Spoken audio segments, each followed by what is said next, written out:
नमस्कार दर्शक बंधु लेटेस्ट जॉब्स ओडिशा को आपण मानक स्वागत। दर्शक बंधु आज निजुक्ति सूचना रही आईसीआर रिक्रुटमेंट माने कटक कृषि विभाग रे आपणकर निजुक्ति प्रकाश पाई। एथिबाई विभिन्न पदपदवी प्रकाश पाई। आपण माने फील्ड असिस्टेंट किंबा वाईपी ऑफिसर एहीपरी विभिन्न प्रकार पोस्ट रे आपण माने आवेदन करेंगे। एथिबाई कौन भी एग्जाम रे व्यवस्था नाई, डायरेक्ट इंटरव्यू माध्यम रे आपणकर सिलेक्शन रहइबो।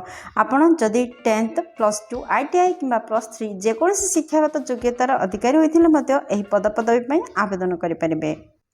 आईसीआर CRRI रिसेंटली आपण मानक इनवाइट करछन्ते किछि जॉब रो वैकेंसी पाई, जेपरी यंग प्रोफेशनल 1, यंग प्रोफेशनल 2 एवं ऑफिस असिस्टेंट, फील्ड असिस्टेंट ए सब पोस्ट रो वैकेंसीज फिलअप हेबाक जाउछि। आपनकर वॉक इन इंटरव्यू माध्यम रे एहाको फिलअप हेबाक जाउछि। जदि आपण माने इंटरेस्टेड अछन्ते ताहले आसंतु जानबा। एथिपय आपनकर शिक्षागत योग्यता कोन रहबा उचित, बयस सीमा कोन कौन इंपोर्टेंट नोट रो आवश्यकता रही, इंपोर्टेंट डेट कौन रही, कौन डॉक्यूमेंट रो आवश्यक रहिबो, आपनकर सिलेक्शन प्रोसेस किपर रही, एप्लिकेशन फी अछि कि नाही, अब किपरि आवेदन करिवे, ऑल डिटेल्स जाननेबा वीडियो रो। दर्शक बंधु मु वर्तमान आपण मानक नहीं आसी ओडिशा रे एक ट्रस्टेड जॉब पोर्टल साइट को। आपण जदि ए पेज रे पहुंचबा को चाहउचंती ताहले आपण देखुवा वीडियो रो तळे थिबा description box row first link रे क्लिक कर दियंतु। आपण मन मध्य पेज रे पहुंची परिबे। ऑर्गेनाइजेशन नेम होची आईसीआर CRRI तरफ विज्ञप्ति आपण जारी होची। टाइप ऑफ जॉब जदि कहबे ताहले कॉन्ट्रैक्चुअल बेसिस रे जॉब टी रहउची, माने चुक्तिभित्तिक नियुक्ति। कैटेगरी जदि कहबे ओडिशा सरकारी नियुक्ति अटे। नेम ऑफ पोस्ट कौन पोस्ट पाई वैकेंसीज रिलीज होची देखंतु। आपनकर यंग प्रोफेशनल 1, यंग प्रोफेशनल 2 आ ऑफिस असिस्टेंट आ फील्ड असिस्टेंट ए सब पदपदवी पाई वैकेंसी सब रिलीज होची। आपनकर योग्यता अनुसार जे कोनसी गुटे पोस्ट को आपण चयन करि परिबे। एप्लिकेशन मोड आपनकर वॉक इन इंटरव्यू रे रहउची। आपण माने डायरेक्ट इंटरव्यू देबे एवं सिलेक्शन हेबे। के माने एहा को अप्लाई करि परिबे देखंतु। हम ओडिसा समस्त कैंडिडेट एही पदवी पई आवेदन करि परिबे। Place of posting ICR CRRI Cuttack रे रहइबो। प्लेस ऑफ पोस्टिंग तो जानले केउठी रहइबो। वर्तमान देखंतु इंटरव्यू डेट कोन रहिछि। दर्शक बंधु अगस्त 5 एवं अगस्त 6 रे एहार इंटरव्यू रहिछि। जदि हम जेंडर विषय कहबा ताहले उभय पुरुष प्रार्थी एवं महिला प्रार्थी एही पदवी पई आवेदन करि परिबे। दर्शक बंधु आपण माने तो जानिछन्ते जे विभिन्न प्रकार पोस्ट वैकेंसीज रिलीज होइछि। तो पोस्ट वैकेंसीज अनुसार आपनकर शिक्षागत योग्यता रहितबा आवश्यक। माने आपनकर शिक्षागत योग्यता को नै कि आपण निज अनुसार पोस्ट टी चयन निहाती करिवे। तो वर्तमान देखिबा क्यों पोस्ट पई कोन शिक्षागत योग्यता रहिछि। जदि आपण माने यंग प्रोफेशनल फर्स्ट पई आवेदन करबा चाहउचन्ते, आपण माने +3 करथिबा आवश्यक साइंस रे एवं सब्जेक्ट कोन रखिथिबे देखंतु agriculture, biotechnology, environmental science, botany, life science ए सब ऊपर जदि आपण माने +3 करथिबे बा बेसी करथिबे साइंस रखिबे ताहले आपण माने ए पदवी पई आवेदन करि परिबे। दर्शक बंधु सेपरि देखंतु आपण जदि यंग प्रोफेशनल 2nd पदवी पई आवेदन करबा चाहउचंदी ताहले निहाती भाबरे मास्टर डिग्री टे करथिबा आवश्यक। केउ सब्जेक्ट रे आपण माने मास्टर डिग्री करथिबा आवश्यक देखंतु GIS, एनवायरमेंटल साइंस एवं आपणकर एग्रीकल्चर ऊपर जेकोसी भी सब्जेक्ट रखी जदि MA करछन्ते ताहले मास्टर डिग्री करछन्ते ताहले आपण माने पदवी पई आवेदन करि परिबे। दर्शक बंधु आपण माने देखंतु जदि आपण माने ऑफिस असिस्टेंट पदवी पई आवेदन करिया चाहछन्ती ताहले आपण माने बैचलर डिग्री टी हासिल करथिबा आवश्यक।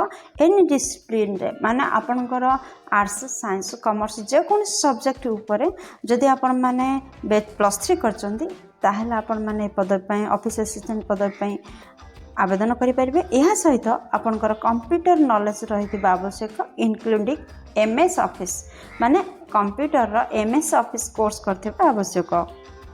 दर्शक बंधु जदि आपण मैंने फील्ड असिस्टेंट पदवी पर आवेदन करने चाहते ताहले आपण मैंने मैट्रिक किंबा प्लस टू करते आवेदन करेंगे। जदि आपण मैंने प्लस टू कर भोकेशनल इन एग्रीकल्चरल रिलेटेड किसी गोटे सब्जेक्ट करथिबा आवश्यक।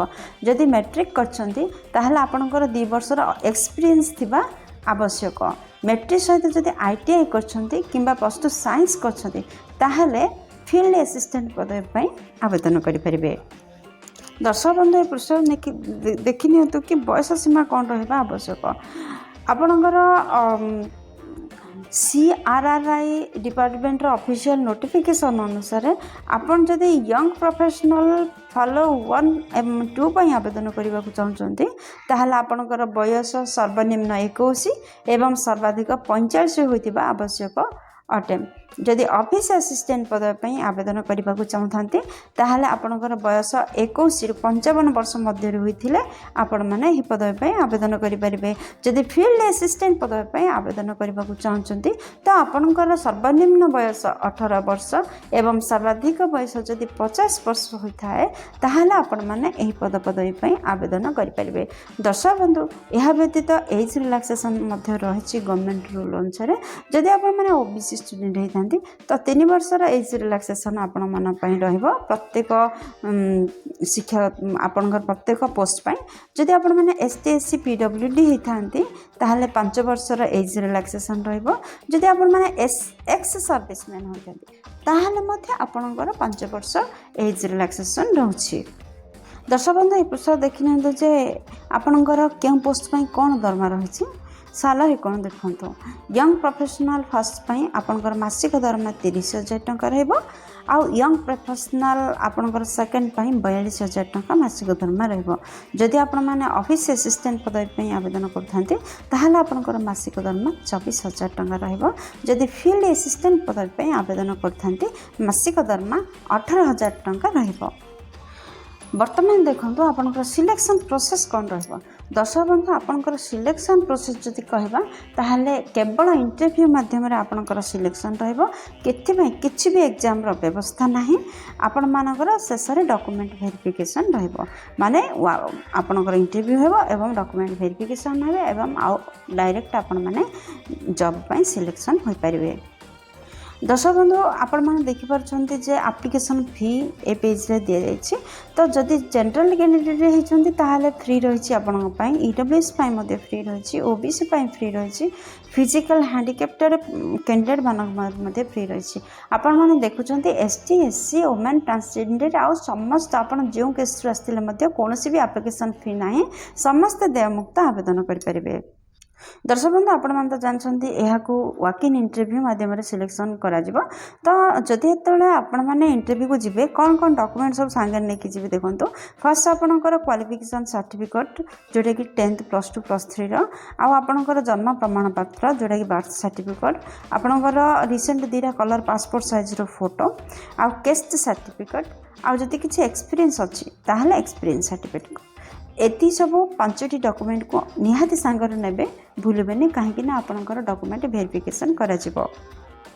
दर्शक बंधु ए पेज रो इंटरव्यू डेट एवं टाइम देखंतु। जदि आपण माने यंग प्रोफेशनल 1 आउ 2 पई जदि आवेदन करबा चाहछन्ती ताहले आपणकर समय होची तारीख होची 5/8/2025 रे आपण मानकर इंटरव्यू डेट रही। जदि आपण माने यंग प्रोफेशनल 1 पर आवेदन करने चाहते ताहले 10:30 रोचे आपणकर इंटरव्यू डेट बा टाइम। आउ जदि यंग प्रोफेशनल 2 पर जदि चाहते आवेदन करने को ताहले आपणकर 3टा माने अपराह्न 3टा PM रे आपणकर इंटरव्यू नियाजिवो।